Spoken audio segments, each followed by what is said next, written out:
الفاتحة إلى حضرة روح النبي صلى الله تعالى عليه وسلم وآله وأصحابه أجمعين.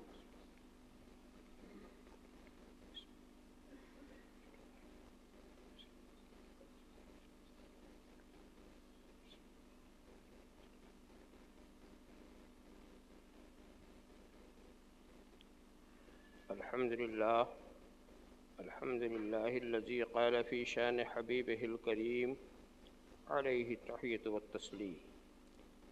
إن الله وملائكته يصلون على النبي يا أيها الذين آمنوا صلوا عليه وسلموا تسليما. لبيك اللهم ربنا وسعديك. اللهم صل وسلم وبارك على سيدنا ومولانا محمد طب القلوب ودوائها وعافية الأبدان وشفائها ونور الأبصار وضيائها وآله وصحبه دائما أبدا. سبحان ربك رب العزة عما يصفون وسلام على المرسلين والحمد لله.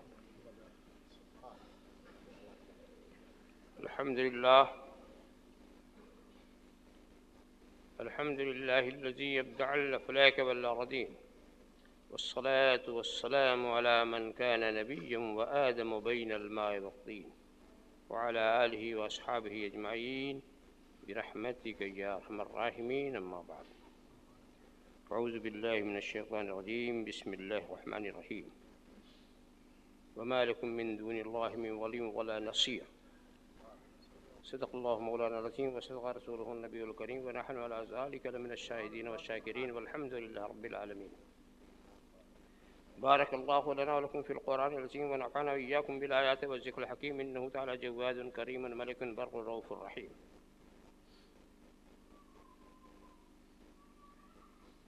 من علينا ربنا إذ بعث محمدا أيده بيده، أيدنا بأحمد، أرسله مبشرا أرسله ممجدا، صلوا عليه دائما صلوا عليه سرمدا. اللهم صل على سيدنا مولانا محمد وعلى سيدنا مولانا محمد كما تحب وترغب بأن تصلي عليه.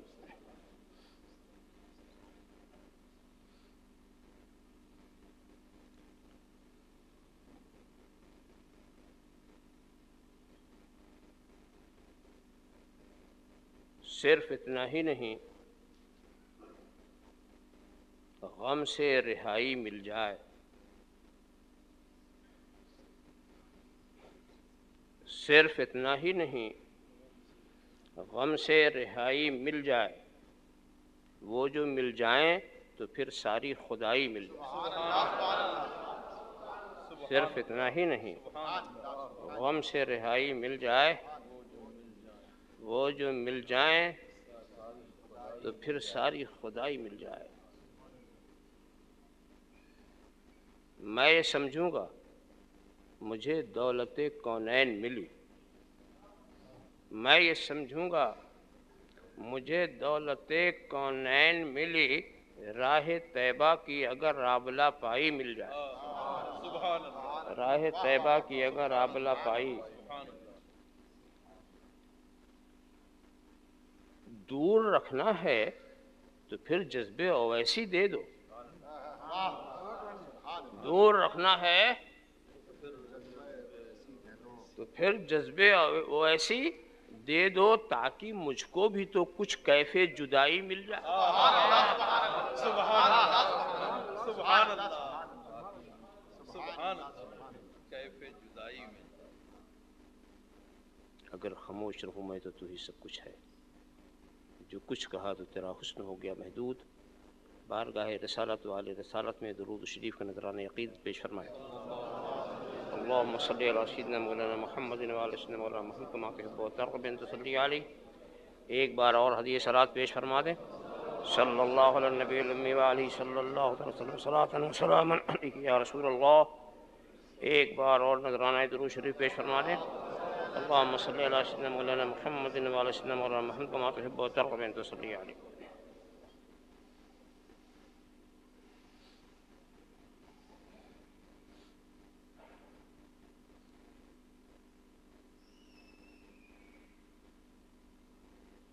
یہ جشن ہے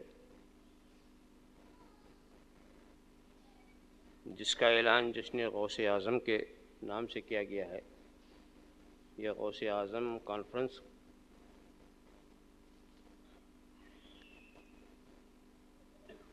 پتہ نہیں اعلان کرنے والوں نے سمجھ کے اعلان کیا یا بے سمجھے کر دیا.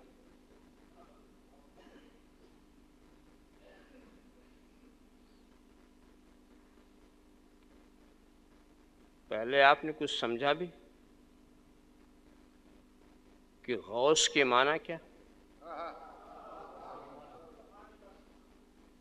اور آپ کس کا جشن منا رہے ہیں؟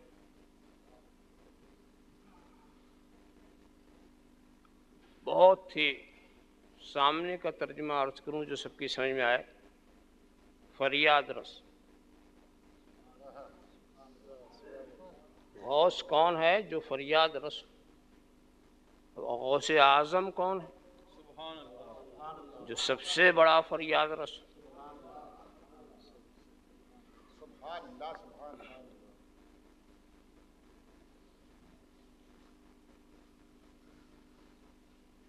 کس ذات کو آپ نے یہ نام دیا؟ سب سے بڑا فریاد رس کون ہے؟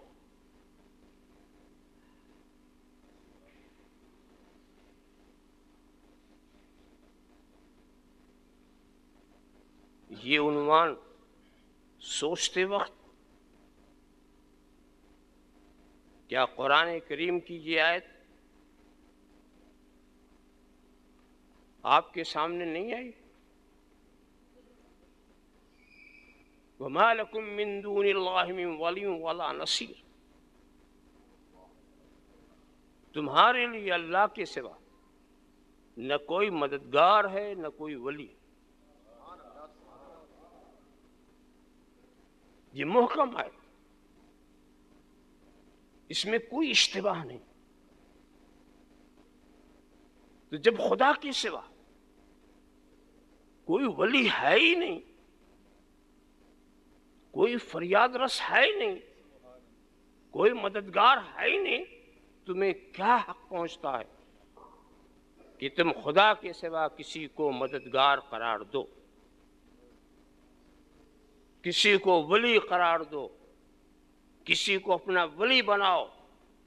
اس لیے کہ فریاد رس صرف خدا ہے، ولی صرف خدا ہے، مددگار صرف خدا ہے، ناصر صرف خدا ہے، نصیر صرف خدا ہے، مشکل کشا صرف خدا ہے، حاجت روا صرف خدا ہے، دافع البلا صرف خدا ہے، شافع الامراض صرف خدا.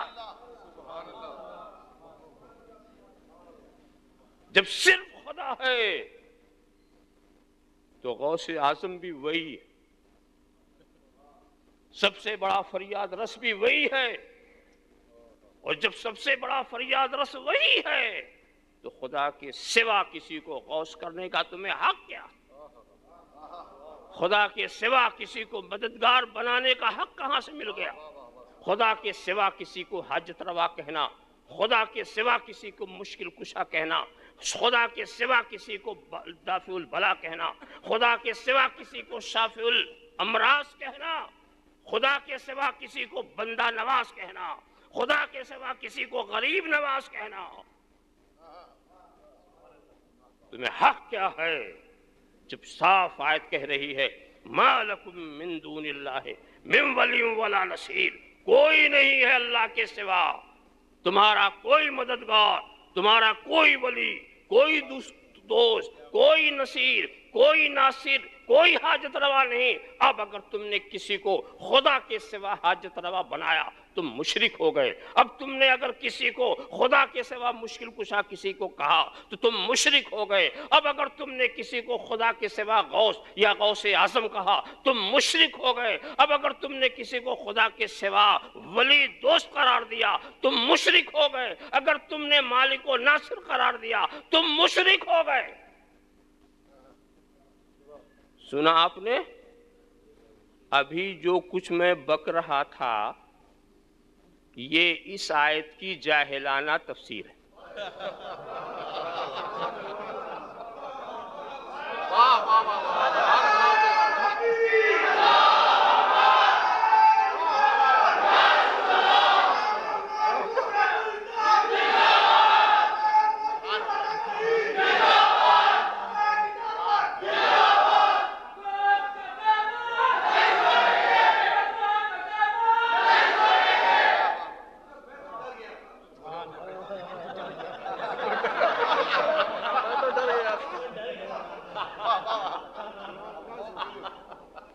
کچھ جاہل لوگ جن کو علم کی عین سے بھی کوئی واسطہ نہیں، وہ یہی کہتے پھر رہے، کریا کریا، دیہات دیہات، نگر نگر، ڈگر ڈگر۔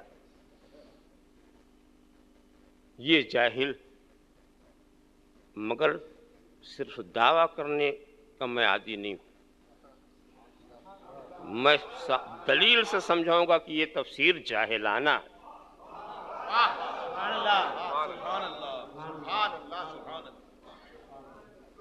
اگر ہم آیت کا یہی مطلب سمجھ لے جو ابھی بیان کیا تو 6 خرابیاں لازم آتی ہیں، 6 خرابیاں، اور بڑی اہم خرابی۔ پہلی خرابی تو یہ لازم آتی ہے کہ قرآن سے ٹکرا جائے،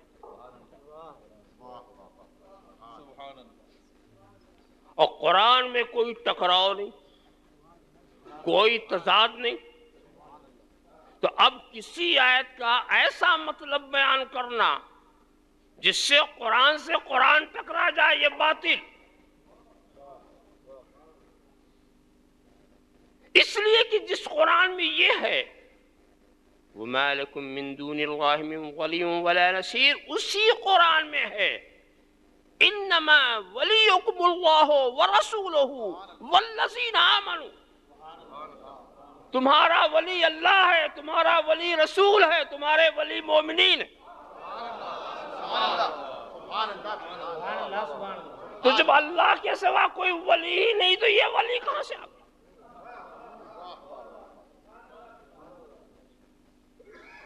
وَجَعَلْنَا مِن لَّدُنْكَ نَصِيرًا وَجَعَلْنَا مِن لَّدُنْكَ وَلِيًّا وَجَعَلْنَا مِن لَّدُنْكَ نَصِيرًا۔ یہ اللہ تو ہمارے لیے ولی بنا دے، دوست بنا دے، ہمارا مددگار بنا دے۔ تو مددگار ہونے سے کوئی خدا نہیں ہوتا، اگر مددگار خدا ہوتا تو خدا نہیں بنائے گا۔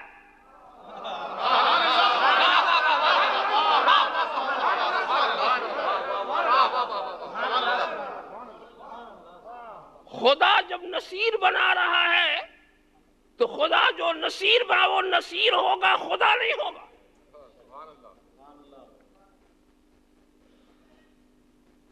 تعاونوا علی البر والتقوی ولا تعاونوا علی الاثم والعدوان، آپس میں ایک دوسرے کی مدد کرو، تقوی میں، نیکوکاری میں، سرکشی میں، ذاتی میں ایک دوسرے کا تعاون نہ کرو۔ تو قرآن تو ہر مومن کو دوسرے مومن کا مددگار بتا رہا ہے۔ اگر کوئی خدا کے سوا کوئی ولی ہے ہی نہیں تو یہ کن ولیوں کا ذکر ہے؟ تو وہ تفسیر جو جاہلانہ تفسیر تھی، اس سے پہلی خرابی تو یہ لازم آتی ہے کہ قرآن سے ٹکراتا ہے، اور ایسی وضاحت جس سے قرآن کی آیتیں قرآن سے ٹکرا جائیں، یہ باطل۔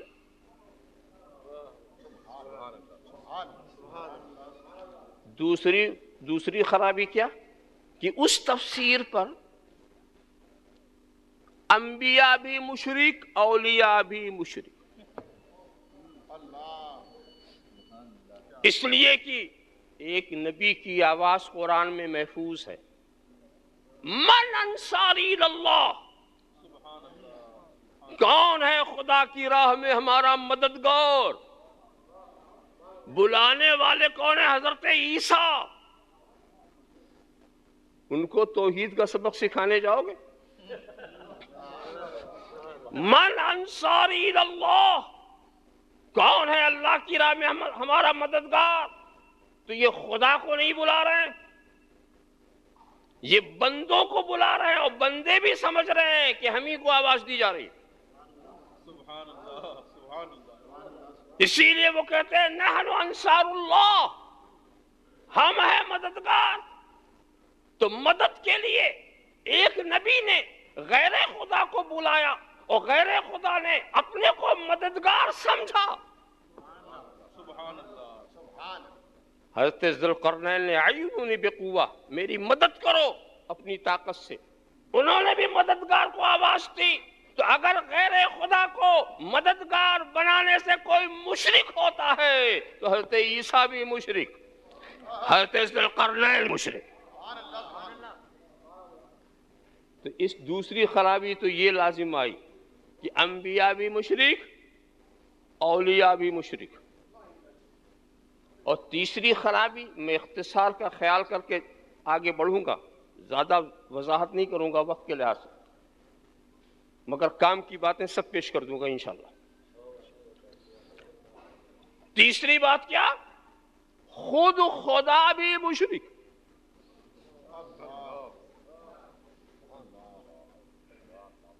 قرآن میں ان تنصروا اللہ ینصرکم، تم خدا کی مدد کرو گے خدا تمہاری مدد کرے گا. اپنے دین اور اپنے نبی کی مدد کو خدا نے اپنی مدد قرار دیا. لیجئے وہ بھی مددگار بنا رہا، وہ بھی مشرک. یہ ہوئی تیسری خرابی. اور چوتھی خرابی،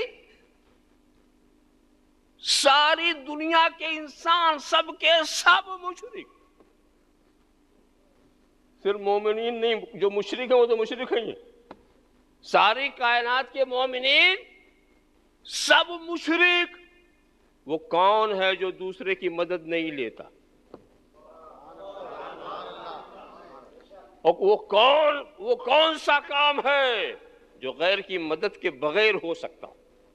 چاہے وہ روحانی ہو، چاہے ایمانی ہو، چاہے جسمانی ہو، چاہے ظاہری ہو، چاہے تعلیمی ہو، چاہے اقتصادی ہو، چاہے معاشی ہو، چاہے تجارتی ہو. کون سا کام ہے جس میں مدد کی ضرورت نہیں؟ بچہ ایک قدم چل بھی نہیں سکتا اگر غیر مدد نہ کرے. 2 لفظ بول نہیں سکتا اگر مدد نہ کرے. ڈاکٹروں کی مدد، حکیموں کی مدد، استادوں کی مدد، معلمین کی مدد. ساری کائنات کے ایمان والے مدد لے رہے ہیں کہ نہیں؟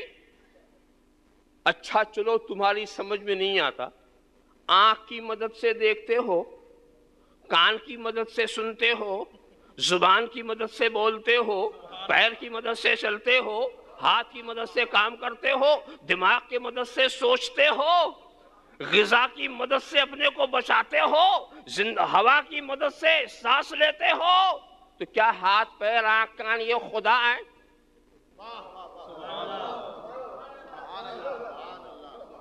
کوئی ایک قدم تو آپ بغیر غیر کی مدد کے کر ہی نہیں سکتے، چل ہی نہیں سکتے. تو اس کا مطلب یہ ہوا کہ اس تفسیر پر سارے مومنین، سارے مسلمان، سارے کلمہ پڑھنے والے سب کے سب مشرک. اور سنو مسئلہ بتا دوں، ایسا قول جو سارے مومنین، جس سے سارے مومنین کا کفر لازم آئے، وہ قول خود کفر ہے. سبحان اللہ، سبحان اللہ، سبحان اللہ، سبحان اللہ. پانچویں خرابی، یہاں تو جو حشر دیکھا، میدان محشر میں چلو. میدان محشر میں حساب کتاب تو بعد میں ہوگا، مددگار کی تلاش پہلے ہوگی.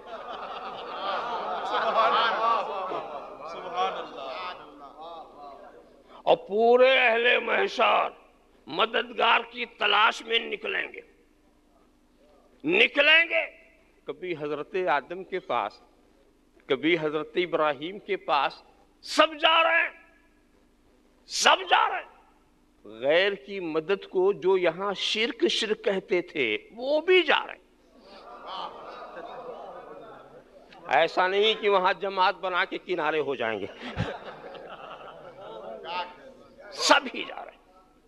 اور پھر حضرت آدم نے یہ نہیں کہا کہ یہ کیا غصب کر رہے ہو، خدا کے سوا تو کوئی مددگار ہوتے ہی نہیں، کہاں چلے آئے، زندگی بھر شرک کرتے رہے، یہاں بھی شرک کر رہے ہو، یہاں بھی سے نہیں. اذهبوا الى غیری، میرے غیر کے پاس جاؤ. اذهبوا الى غیری، میرے غیر کے پاس جاؤ. ایک نبی دوسرے نبی کے پاس بھیجتا رہا، اور یہ حضرات بھی گھومتے پھرتے وہاں سے چلے تو حضرت نوح کے پاس، حضرت ابراہیم کے پاس، حضرت کلیم کے پاس، حضرت مسیح پاس، ہر ایک کے پاس جا رہے ہیں، اور سب میرے غیر کے پاس. کوئی نہیں کہتا اذهبوا الی اللہ. سبحان اللہ، سبحان اللہ، سبحان اللہ، سبحان اللہ. کوئی نہیں کہتا کہ اللہ کے پاس جاؤ. یہ کہا غیر کے پاس جاؤ، میرے پاس غیر کے پاس جاؤ. آپ یہاں سوچیں گے کہ کوئی ایسا نبی نہیں ہے جس کے اندر جذبہ رحمت نہ ہو، خیر خواہی نہ ہو، اور کوئی نبی ایسا نہیں جو مستجاب الدعوات نہ ہو.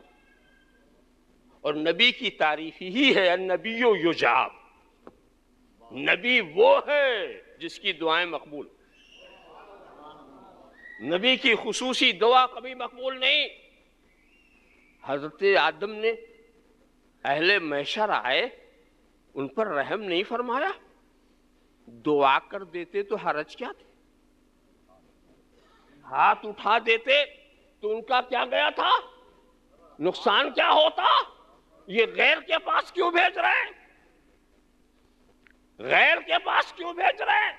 یہ تو رحمت کا تقاضا نہیں ہے. رحمت کا تقاضا تو یہ ہے کہ جب ہاتھ پھیلا دینے والے نے ہاتھ پھیلایا تھا، جو ہمارے پاس ہو سکتا ہے ہم اس کے ہاتھ میں ڈال دیں، کچھ نہیں تو ہم اس کے لیے دعا کریں. اور پھر سارے نبیوں نے بھی وہی روش اختیار کی، اذهبوا الی غیری، اذهبوا الی غیری. کسی نے دعا نہیں کی، کسی نے نہیں دعا کی، سب غیر کی طرف. تو یہ تو جذبہ رحمت کے خلاف بات نظر آ رہی ہے. نہیں دوستو، یہی تو عین رحمت ہے، یہی تو عین رحمت ہے. اس لیے سارے نبی جانتے ہیں کہ شفاعت کا دروازہ کھولنے والا کوئی اور ہے.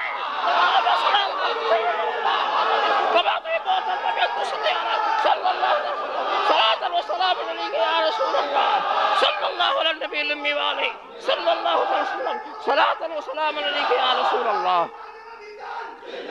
صلی اللہ علیہ نبی المی والی صلی اللہ علیہ وسلم صلاۃ و سلام علیک یا رسول اللہ. سب جانتے ہیں کہ محمد عربی ہی دروازہ کھولیں گے، اور جب تک وہ دروازہ نہیں کھولیں گے کسی کو اذن شفاعت نہیں ملے گا. تو ان کا وقت کیوں ہم خراب کریں؟ اذهبوا الی غیری، اذهبوا الی غیری. جلدی جاؤ، جلدی جاؤ. اور اس کے بعد اچھا صاحب تو وہاں سے نکلے تھے تو سیدھے رسول ہی کے پاس نہ آ جاتے؟ اچھا ان لوگوں نے غیر کا لفظ کہا، یہ نہیں کہا اذهبوا الی محمد، وہیں سے سیدھے آ جاتے. غیر کہا، سرکار کا نام نہیں لیا، اور سرکار کا نام لیا تو حضرت مسیح نے لیا. سرکار کی طرف اشارہ کیا تو حضرت مسیح نے. اور پھر اذهبوا الی غیری، اذهبوا الی غیری. یہ معاملہ کیا ہے؟ تو دوستو اس میں کچھ مصلحت خداوندی ہے، کچھ اس میں حکمت ربانی ہے. اگر یہ قوم سیدھے رسول کے پاس چلی جاتی تو رسول کسی اور کے پاس نہ بھیجتے، کسی اور کے پاس نہ بھیجتے. انا لہا کہہ کر کے شفاعت کرا دیتے. مگر اس کے اندر کچھ ایسے لوگ بھی ہو سکتے تھے جو سوچتے کہ ٹھیک ہے رسول کے پاس کام بن گیا، یہاں آئے کام چل گیا، مگر اگر ہم حضرت آدم کے پاس جاتے تو وہاں بھی کام بن جاتا، اگر ہم حضرت ابراہیم کے پاس جاتے تو وہاں بھی کام بن جاتا، اگر ہم اسماعیل کے پاس ہوتے تو وہاں بھی کام بن جاتا، اگر ہم حضرت کلیم کے پاس جاتے تو وہاں بھی کام بن جاتا، اگر ہم مسیح کے پاس جاتے تو وہاں بھی کام بن جاتا. خدا ہر ایک کے پاس لے جا رہا کہ آج تو میرے حبیب کے پاس ہی کام بنے گا.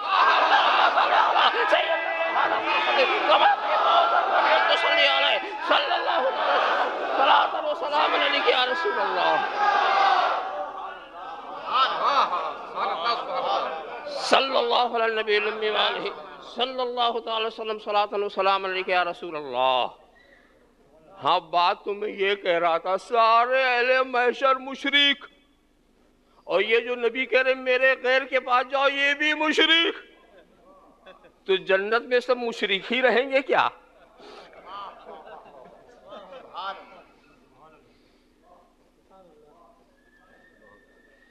یہ 5ویں خرابی تھی نا. 6ٹھی خرابی کیا؟ خود فتویٰ دینے والے بھی مشرک اور ان کے پیر صاحب بھی مشرک. اس خرابی کا زیادہ لوگ لحاظ کریں گے.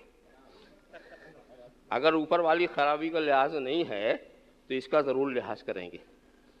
یہ فتویٰ دینے والوں کے پیر صاحب ہیں حضرت حاجی امداد اللہ مہاجر مکی. وہ بڑے نیک تھے، بزرگ تھے، مگر ان کے مریدین نے ان کی بات نہیں مانی. کیا کہنا. پیر قیام کر رہا ہے، مرید قیام سے بھاگ رہا. پیر فاتحہ کو باعث برکت بتا رہا ہے، مرید کی حرکت بڑھ جاتی ہے. پیر کی بات نہیں مانی. انہوں نے تو اپنا فیصلہ کر دیا تھا، اپنا عقیدہ، اپنا عمل، اس کے فوائد سب بیان کیے تھے، مگر نہیں مانا. تو حاجی امداد اللہ مہاجر مکی، جہاز امت کا رب نے کر دیا ہے آپ کے ہاتھوں، اسے چاہو ڈبو یا تراؤ یا رسول اللہ. اسے چاہو ڈبو یا تراؤ یا رسول اللہ. لیجئے صاحب، یہ بھی یا رسول اللہ کا نعرہ بھی لگا رہے ہیں اور مددگار بھی قرار دے رہے ہیں، یہ بھی مشرک. اور وہ دارالعلوم دیوبند کے بانی مدد کرے کرم احمدی کہ تیرے سوا نہیں ہے قاسم بیکس کا کوئی حامی کار. اے کرم مصطفی تمہیں ہماری مدد کر، اس لیے کہ قاسم بیکس کا تیرے سوا کوئی مددگار نہیں. تو رسول کو بتا، قرآن تو کہہ رہا اللہ کے سوا کوئی مددگار نہیں، یہ کہتے ہیں رسول کے سوا کوئی مددگار نہیں. تو دونوں ہو گئے مشرک. پیر نے تو بہت سمجھایا، نہیں مانا. اچھا ایک بات میں بتاؤں، نہ ماننے والے بھی عجیب ہوتے ہیں. کچھ تو مرید اس لیے ہوتے ہیں کہ پیر کی مانیں، اور کچھ اس لیے ہوتے ہیں کہ پیر سے منوائیں.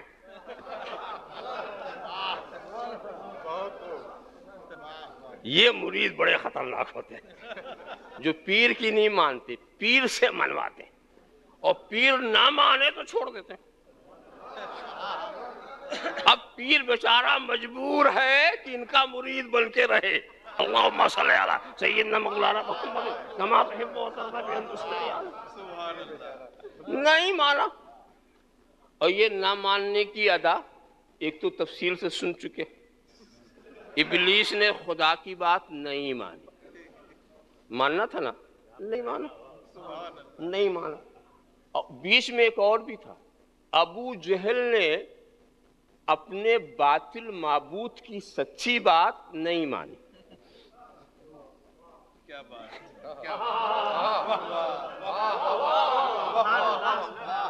آپ سوچیں گے وہ قصہ کیا ہے؟ قصہ مشہور ہے، مگر پھر اشارہ کر دوں. ابو جہل نے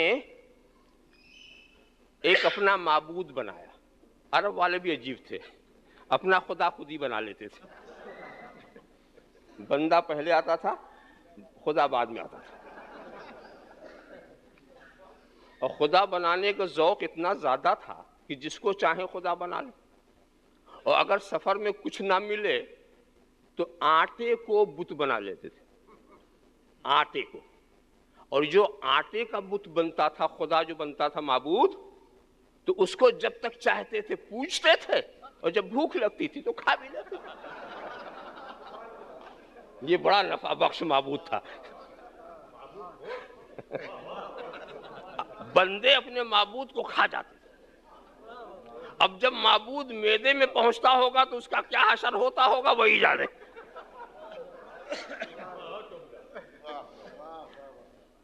عجیب تھے. تو اس نے بھی ایک پیتل کا معبود بنایا، پیتل کا. اور اب اس تفصیل میں جانے کی ضرورت نہیں کہ جب اس نے پیتل کا معبود بنانا چاہا تھا تو کتنی آنچ دکھائی تھی. سانچے میں کتنا دباؤ کیا تھا، کیا گت بنا تھی، وہ جانے، اس کا معبود جانے. مگر جب تیار ہوا تو کاندھے پہ لے کے چلتا تھا، اس لیے کہ خود تو وہ چل نہیں سکتا تھا. ایک مرتبہ اس نے خوشامد بھی تو کی، اے معبود اتنی میں نے پرستش کی مگر تو نے میرا کوئی کام نہیں بنایا، آج میں صرف یہ چاہتا ہوں کہ تو رسول عربی کی توہین کر دے. یعنی ابو جہل اپنی پوری عبادت کا پھل کیا چاہتا ہے؟ نبی کی توہین. یہ کیسے خطرناک عبادت کرنے والے ہیں جو عبادت کے پھل میں نبی کی توہین چاہتے ہیں.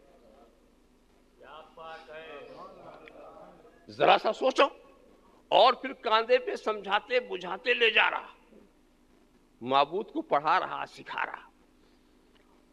اور اس کو بعد جب سرکار کے سامنے رکھا، مختصر یہ حرکت آ گئی اس میں، اور رسول کے قدموں پر لوٹ گیا اور پڑھا اشہد ان لا الہ الا اللہ وحدہ لا شریک لہ واشہد ان محمدا عبدہ ورسولہ.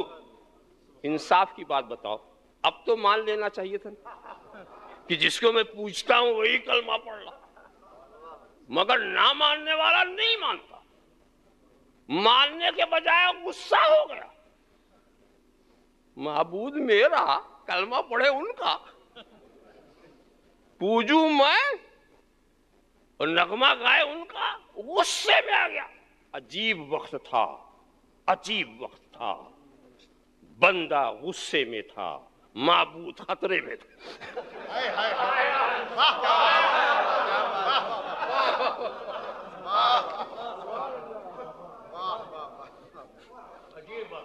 اور اس کے بعد غصے میں ٹانگ پکڑ کے جو پٹکا تو معبود کے ٹکڑے ہو گئے، معبود کے ٹکڑے ہو گئے. مگر بات سچ بول کے وہ گیا.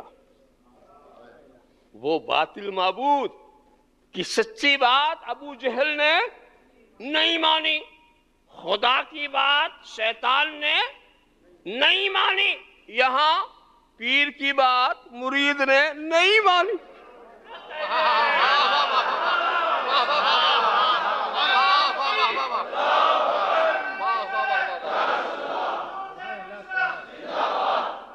مرید نے نہیں مانی. اب ہم ان مریدوں سے کہتے ہیں ارے پیر کی بات مان، جب پیر بنایا ہے تو مان، پیر کی بات مان. تو جواب دیتے ہیں استادوں نے کب مانا تھا جو ہم مان لیں؟ اللہم صلی علی سیدنا مولانا محمد کما تحب و ترضى بأن تصلي صلی اللہ تعالی وسلم صلاۃ و سلام علیک یا رسول اللہ. اور لطف کی بات یہ ہے نہ ماننے کی ایک تعویل کر دی. تعویل کیا کر دی؟ کہ ہم طریقت میں مرید ہوئے ہیں، شریعت میں نہیں. یہ لیجئے، طریقت و شریعت کا فرق نکال دیا. ہم طریقت میں مرید ہوئے ہیں، شریعت میں نہیں. یعنی شریعت میں پیر مشرک، پھر بھی یہ طریقت کے مرید. کیا طریقت ہے؟ شریعت میں پیر مشرک، پھر بھی یہ طریقت کے مرید بنے رہ گئے. ذرا صاحب یاد رکھو، جس طریقت پر شریعت کا سایہ نہ ہو وہ طریقت نہیں ہے، وہ زندگی. طریقت کا وجود ہی نہیں ہو سکتا بغیر شریعت کے. شریعت اقوال مصطفیٰ کا نام ہے اور طریقت افعال مصطفیٰ کا نام. نبی کا فعل، نبی کا قول تو الگ ہو ہی نہیں سکتا. اس کو میں اکثر سنایا کرتا ہوں کہ طریقت و شریعت کی مثال جیسے سر کا بال. سر میں بال ہے نا، سر کا بال، تو اس میں جو مانگ آپ نکالو تو یہ بال کی مثال ہے جیسے شریعت، اور مانگ یہ طریقت. مانگ نکالو خوبصورتی بڑھ جاتی نا. تو ایسا تو ہو سکتا ہے کہ بال ہو آپ مانگ نہ نکالو، شریعت والے بن کے رہ جاؤ، طریقت والے نہ بنو. مگر ایسا کیسے ہو سکتا ہے کہ سر پہ بال ہی نہ ہو وہ مانگ نکلا؟ اب اگر کوئی گنجا اپنے سر پہ مانگ نکالنا چاہے تو یہ کوشش بیکار ہی تو ہوگی نا.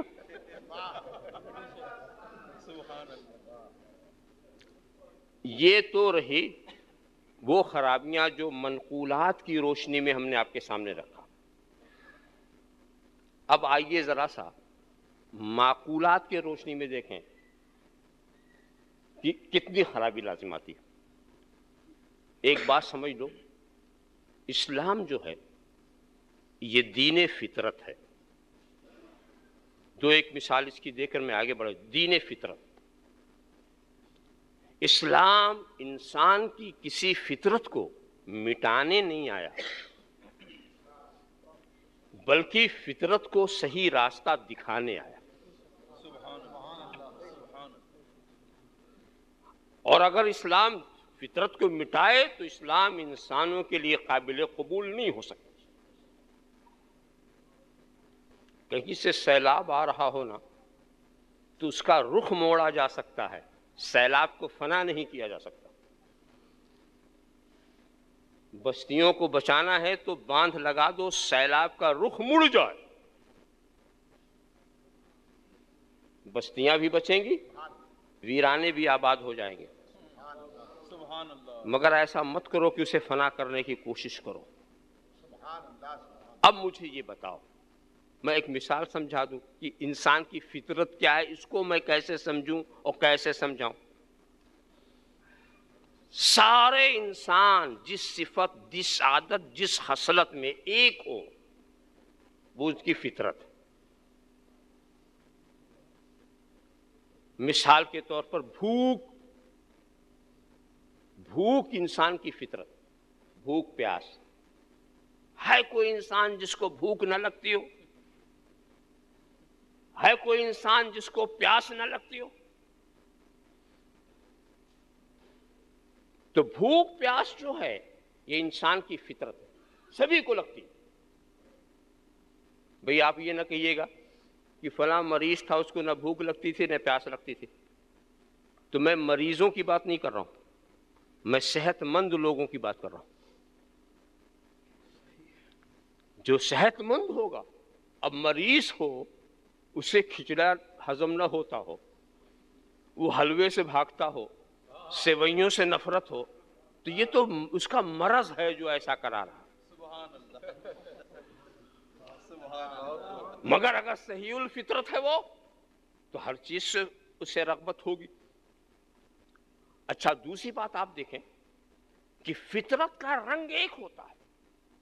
ہر جگہ کی زبان آپ نے الگ الگ دیکھی نا، کہیں کوئی کچھ بولتا کہیں کچھ بولتا، زبان میں فرق. مگر جو فطری خصلتیں ہیں اس کا رنگ ایک ہی ہوتا. مثال کے طور پر جو بھوک آپ کو لگتی ہے ویسی ہی دوسرے کو لگتی اور وہی احساس اس کو بھی ہوتا. یہ نہیں کہیں گے یہ ہندوستانی بھوک ہے، یہ پاکستانی بھوک ہے، یہ انگلستانی بھوک ہے. بھوک کا رنگ الگ الگ نہیں ہوتا.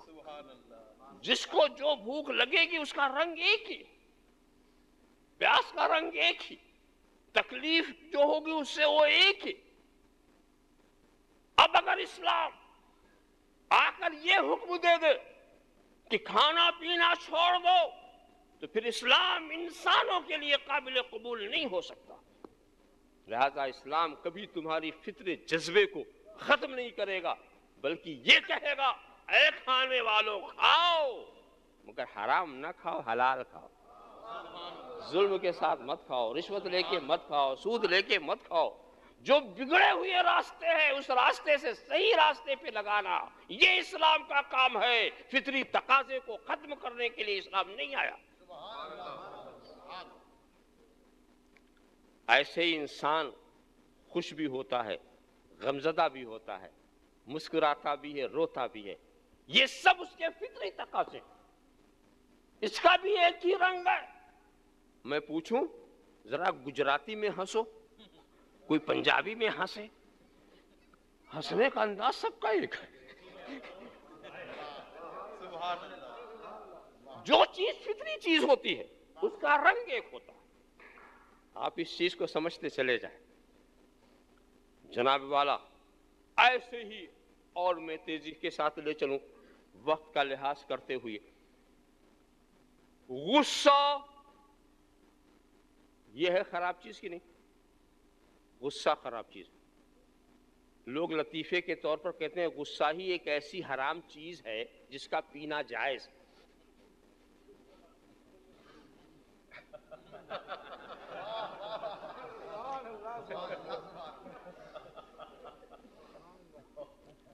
مگر سوچنے کی بات یہ ہے کہ اگر یہ غصہ اتنی ہی بری چیز ہے تو انسان کی فطرت میں کیوں رکھا گیا؟ ہم تو یہ دیکھتے ہیں کہ غصے والوں کی تعریف قرآن کر رہا ہے. اشداء علی الکفار. غصہ برا کب ہے؟ جب اس کا رخ برا ہو. اس کا رخ برا ہو. اس غصے والے کا قصہ بھی آپ نے سنا نا جو غصے میں رسول کے پاس گیا تھا. غصے میں گیا تھا اور جب پلٹا تو غصے میں پلٹا. غصہ اسلام نے غصے کو نہیں مٹایا، غصے کا رخ بدل دیا. اللہم صلی علی سیدنا مولانا محمد کما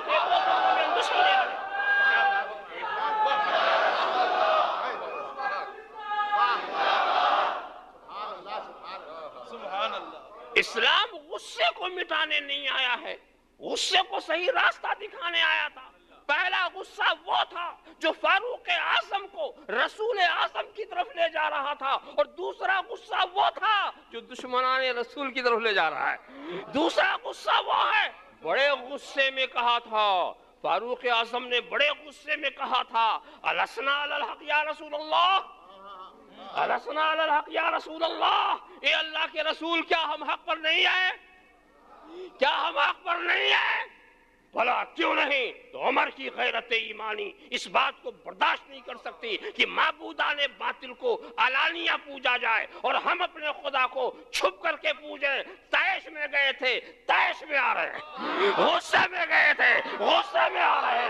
اللہم سیدنا مولانا محمد کما تحب وترضى بأن تصلي عليه صلی اللہ صلاۃ و سلام علیک یا رسول اللہ.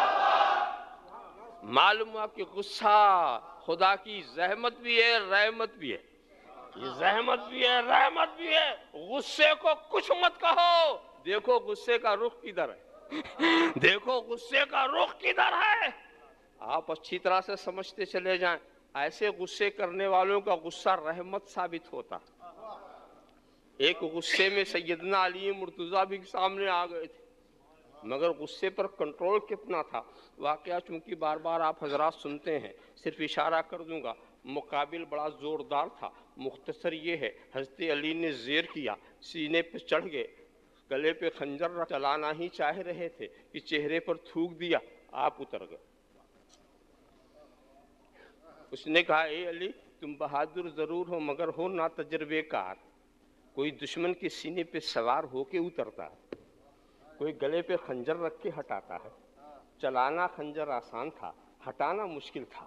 تم نے مشکل کام کو اپنا لیا، آسان کام کو چھوڑ دیا. تو حضرت علی کے فرمان کا جو خلاصہ اور لب لباب و حاصل ہے میں اپنے لفظوں میں بیان کر رہا ہوں کہ حضرت علی گویا ارشاد فرماتے ہیں دیکھ میں تیرے سامنے آیا تھا مگر مجھے غصہ تھا خدا کے لیے. جب مقابلے میں آیا غصہ تھا خدا کے لیے. جب تجھے زیر کیا تو غصہ تھا خدا کے لیے. جب سینے پہ سوار ہوا تو غصہ تھا خدا کے لیے. اور جب گلے پہ خنجر رکھا تو غصہ تھا خدا کے لیے. اور تو نے جب چہرے پہ تھوک دیا تو نفس کا بھی غصہ شامل ہو گیا، نفس کا بھی غصہ شامل ہو گیا. تو علی کی غیرت ایمانی نے اس بات کو برداشت نہ کیا. جو کام وہ خدا کے لیے کر رہے تھے اس میں نفس کا دخل ہو جائے، اس میں نفس کا دخل ہو جائے. آ جاؤ دوبارہ مقابلہ کر لیں، دوبارہ مقابلہ کر لیں. مگر دوستو اس کی ہمت پست ہو چکی تھی، ایمان کا نور چمک چکا تھا، دل کی دنیا بدل چکی تھی. حضرت علی کا الہیت، ان کے اخلاص کو دیکھ کر اس نے کلمہ پڑھ دیا. اشہد ان لا الہ الا اللہ وحدہ لا شریک لہ واشہد ان محمدا عبدہ ورسولہ. کلمہ پڑھ دیا. یہاں پر ایک بات دیکھو سوچنے کی ہے. کمال دیکھا علی کا، شجاعت دیکھی علی کی، الہیت دیکھی علی کی، اخلاص دیکھا علی کا، کلمہ پڑھا نبی کا، کلمہ پڑھا نبی کا. ارے بھئی جس کا کمال دیکھو اس کے گن گاؤ، جس کا کمال دیکھو، اس کے گن گاؤ. یہیں سے پتہ چلا ولایت جو ہے وہ دلیل نبوت ہے. جو ولی کو مانتا ہے وہ نبی کا کلمہ پڑھتا ہے. اسی لیے جو لوگ نبی کو ماننا نہیں چاہتے وہ ولیوں سے بھی بھاگتے نظر آ رہے ہیں. اللہم صلی علی سیدنا مولانا صلی اللہ علیہ وسلم صلاۃ و سلام علیک صلی اللہ علی النبی الامی وآلہ صلی اللہ تعالی وسلم صلاۃ و سلام علیک صلی اللہ علی النبی الامی وآلہ صلی اللہ علیہ وسلم صلاۃ و سلام علیک یا رسول اللہ. اور دوسری بات، ان لوگوں کو بھی جواب مل گیا جو کہتے ہیں اسلام تلوار کی زور سے پھیلا. ان سے تو میں اکثر یہ پوچھتا ہوں کہ تلوار خود چل رہی تھی یا کوئی چلا رہا تھا؟ اگر کوئی چلا رہا تھا تو ان چلانے والوں کو کس تلوار نے مسلمان کیا؟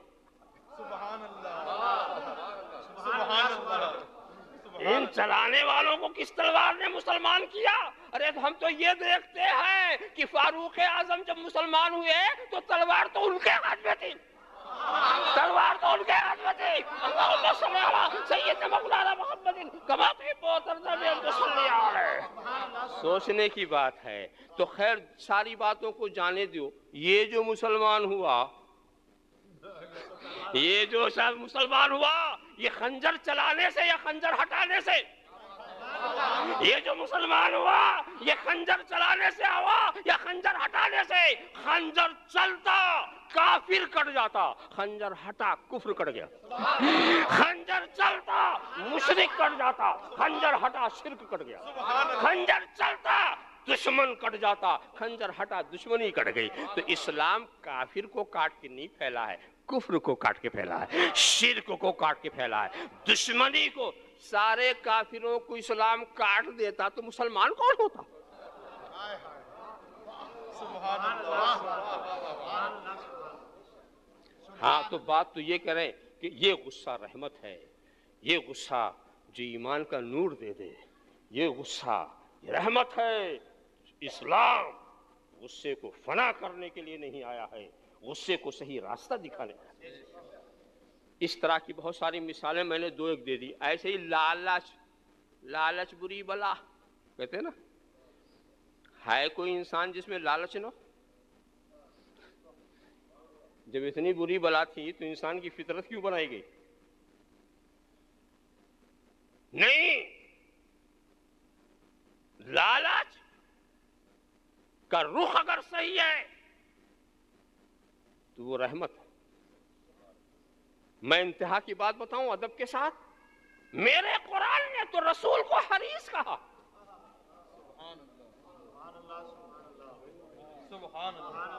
سارے صحابہ حریص، مگر یہ ہے وہ آخرت کے حریص، ہم دنیا کے حریص. وہ نیکیاں کرنے کے حریص، ہم نیکیوں سے بھاگنے کے حریص. حریص سب ہیں، لالچ سب میں ہے. تو اسلام یہ کبھی نہیں کہے گا کہ تم لالچ مت کرو، مگر لالچ کرنا ہے تو وہ کرو جو فاروق اعظم کو تھی، وہ کرو جو صدیق اکبر کو تھی، وہ کرو. تو لالچ کو صحیح رخ بیان کرنا. یہ چھوٹی چھوٹی مثال میں نے دی، اس میں بہت ساری تفصیلات آپ کے سامنے رکھی جا سکتی ہے. اب میں بتانا چاہتا ہوں، غیر خدا سے مدد مانگنا یہ انسان کی فطرت. میں اپنے موضوع پر آنا چاہتا ہوں. کیا بات. یہ انسان کی فطرت ہے. ہر انسان غیر خدا سے مدد مانگتا ہے، چاہے مومن ہو، کافر ہو، مشرک ہو، موحد ہو، چھوٹا ہو، بڑا ہو، بوڑھا ہو، بچہ ہو، عورت ہو، مرد ہو. یہ انسان کی فطرت ہے. اب اگر اسلام اس فطرت کو مٹائے اور کہے غیر خدا سے مدد نہیں مانگا جا سکتا تو اسلام قابل قبول نہیں ہو سکتا. اسلام قابل قبول نہیں ہو سکتا. انسان کی فطرت ہے. جو لوگ کہتے ہیں غیر خدا سے مدد مانگنا شرک ہے، ان کو کنویں میں ڈال کے دیکھو، وہ بندے کو بلاتے ہیں کہ خدا کو.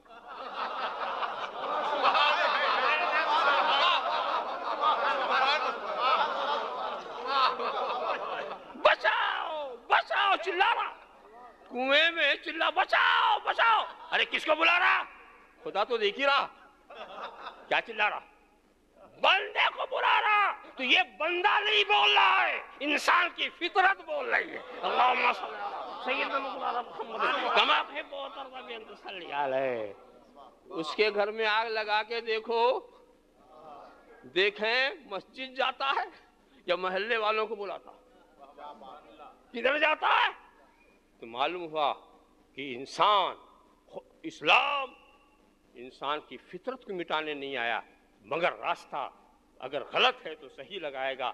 اے مدد مانگنے والو، مدد مانگتے ہو مانگو، شیطان سے نہ مانگو، اصنام سے نہ مانگو، خدا کے دشمنوں سے نہ مانگو، خدا کے ولیوں سے مانگو، دوستوں سے مانگو. صحیح راستہ جب موجود ہے تو وہاں مانگو، ادھر ادھر مت جاؤ. غوث جیلانی سے مانگو، خواجہ اجمیری سے مانگو، آقائے نقشبند سے مانگو، ہمارے اولیاء الرحمن سے مانگو.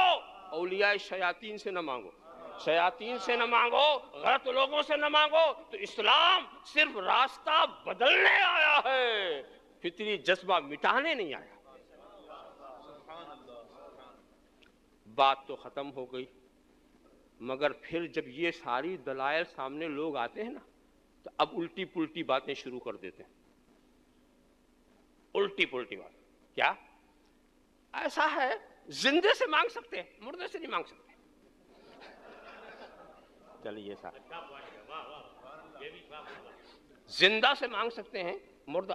اگر دوسرے سے مانگنا اس کو خدا بنانا ہے تو کیا زندہ کو خدا بنا سکتے؟ یعنی مردہ خدا نہیں ہو سکتا مگر زندہ ہو سکتا. جب مانگنا زندے سے مانگ سکتے ہیں، مردے سے نہیں مانگ سکتے. قریب والے سے مانگ سکتے ہیں، دور والے سے نہیں مانگ سکتے. دور والے سے نہیں مانگ سکتے. اچھا تو ٹھیک ہے، تو اپنے مردوں سے مت مانگ، ہمیں اپنے زندوں سے مانگ لے دے.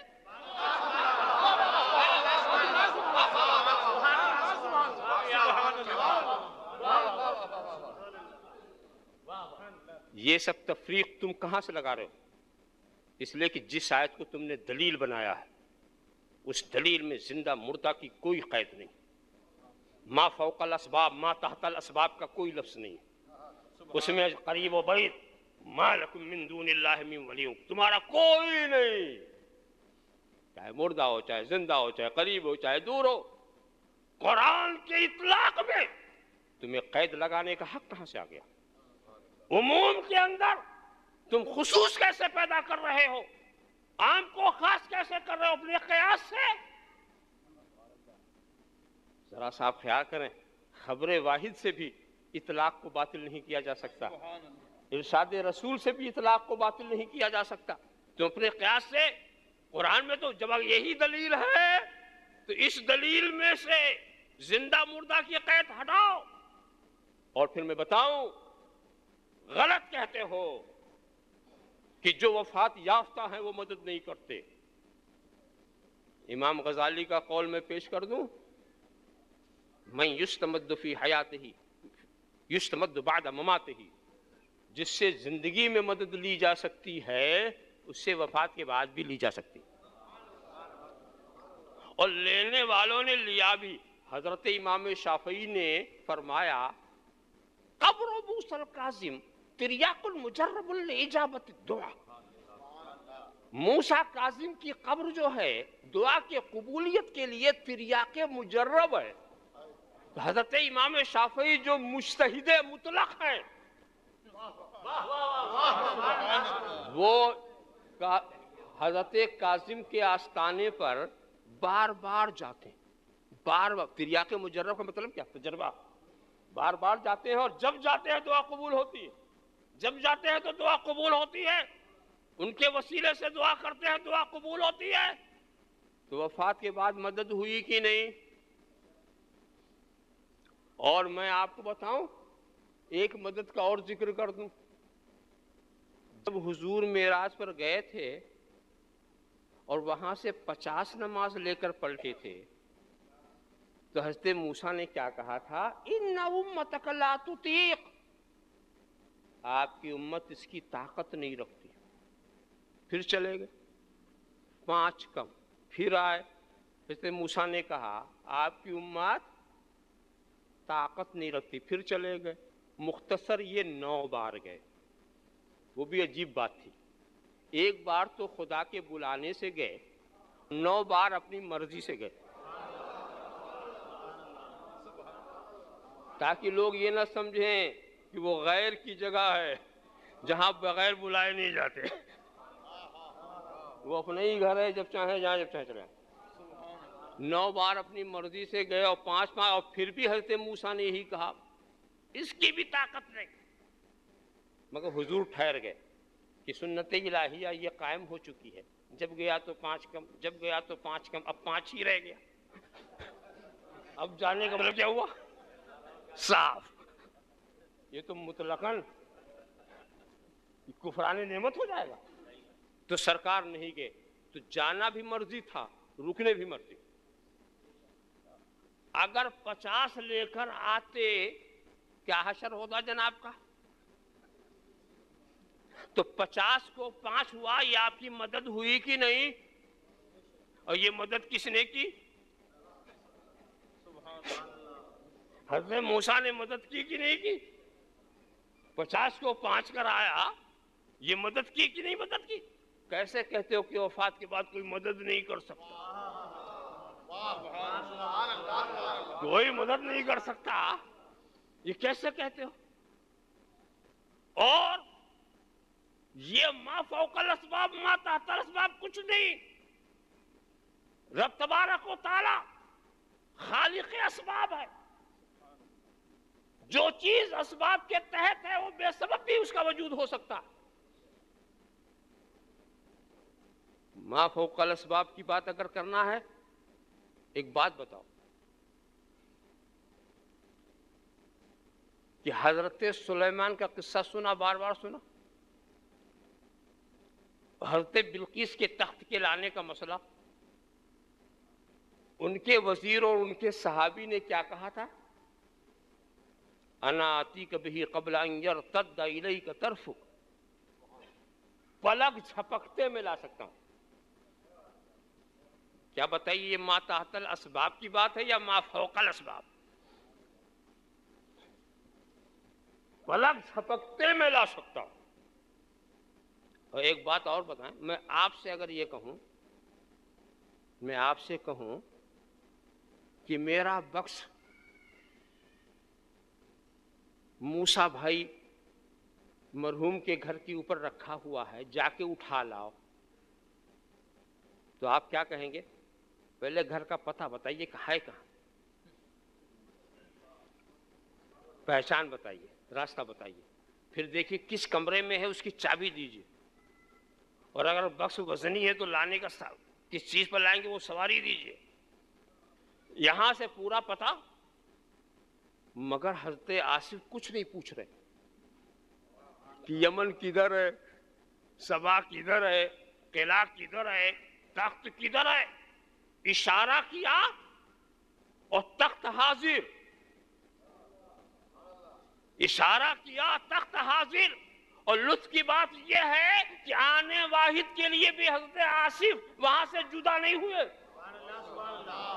اس جگہ سے وہ الگ بھی نہیں ہوئے، اور تخت حاضر معلوم ہوا ایسی قوت ان کے اندر ہے کہ ایک آن میں جہاں چاہے پہنچے، ایک آن میں کسی جگہ کو نہ چھوڑے، اور انہوں نے حاضر کر دیا۔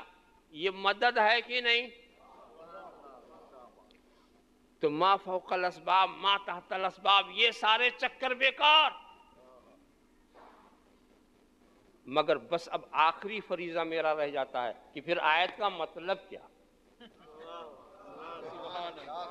یہ نہیں وہ نہیں، یہ تو بتا دیا، اب آیت کا کچھ مطلب بھی تو ہوگا۔ اب سن لو، وَمَا لَكُم مِّن دُونِ اللَّهِ، یہ دون کا معنی سوا کر لیتے ہیں، مگر وہ خاص قسم کا سوا ہوتا، غیر و سوا کے معنی من دون اللہ، تو دون کے معنی مد مقابل، دون کے معنی کیا ہے؟ من دون اللہ. اب ترجمہ کر لو، مسئلہ حل. وَمَا لَكُم مِّن دُونِ اللَّهِ مِن وَلِيٍّ وَلَا نَصِيرٍ. اللہ کا مد مقابل ہو کر نہ تو کوئی تمہارا مددگار ہے نہ ولی.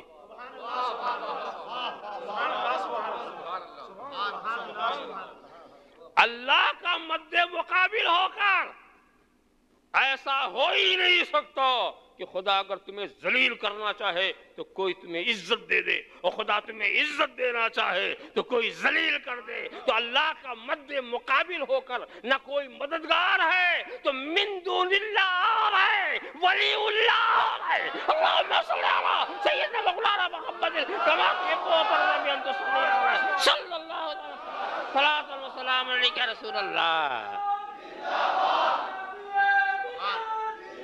صلی اللہ علیہ النبی الامی وآلہ صلی اللہ تعالی وسلم. صلاۃ و سلام علیک یا رسول اللہ.